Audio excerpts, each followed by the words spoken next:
They say some houses remember, and in Holcomb, Kansas, one farmhouse remembers everything. In 1959, the Clutter family was murdered inside.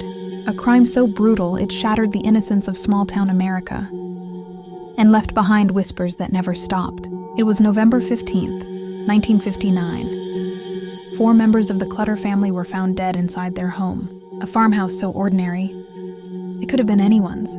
No one could understand how something so horrific could happen there. And to this day, many say the Clutter home still carries the weight of what was done that night.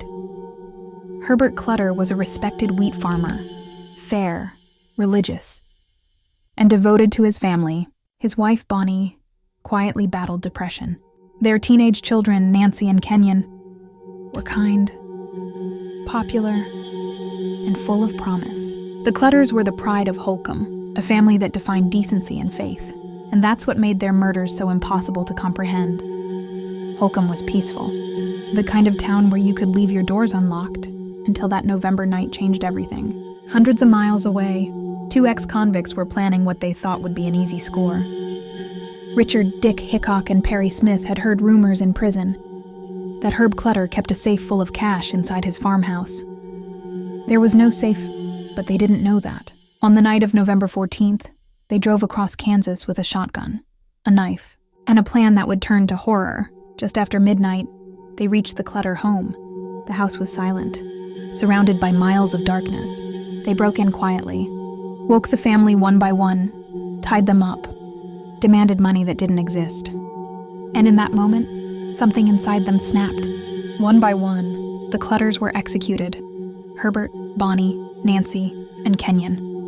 4 lives ended in minutes. For nothing. No money, no valuables, just senseless violence inside a quiet Kansas farmhouse. The killers wiped their prints, cut the phone line, and disappeared into the night. The next morning, when Nancy didn't show up for church, 2 friends went to check on her. They opened the door and stepped into a nightmare. The scene was unlike anything local law enforcement had ever witnessed. 4 bodies, each bound, gagged, and shot at close range. The shock rippled through Holcomb like a wave. Who could have done this, and why? The Kansas Bureau of Investigation launched one of the largest manhunts in state history. Hundreds of leads, thousands of interviews, and still, no answers. Until one inmate came forward, he remembered 2 men, Hickok and Smith, talking about a rich farmer in Kansas. That single tip cracked the case wide open. Weeks later, the 2 were captured in Las Vegas. When questioned, they confessed in chilling detail.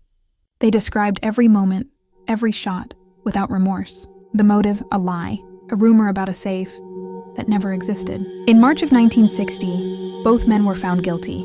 Their sentence, death by hanging. They spent nearly 6 years on death row, writing letters, giving interviews, trying to explain the unexplainable.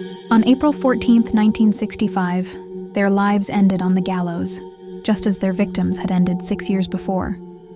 But the story didn't die there. Author Truman Capote arrived in Kansas, drawn by the darkness of what had happened. His book, In Cold Blood, turned the Clutter murders into one of the most famous true crime stories in history. It immortalized the case, but for Holcomb, it reopened wounds that never healed.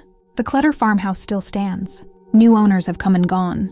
Few stay long. Visitors speak of strange chills, doors that creak when the wind is still, and the feeling that someone is standing just behind them. Some say the Clutter family never truly left, that their spirits linger where their lives were stolen. A family frozen in time, forever bound to the home that became their tomb. The murders ended more than 4 lives that night. They ended an era of innocence, and though decades have passed, the quiet streets of Holcomb still whisper the same question. Why would you ever set foot inside the Clutter farmhouse, knowing what happened there? If you believe some places remember, then maybe Holcomb, Kansas still does. Tell me what you think happened that night, and subscribe for more true stories that walk the line between history and haunting.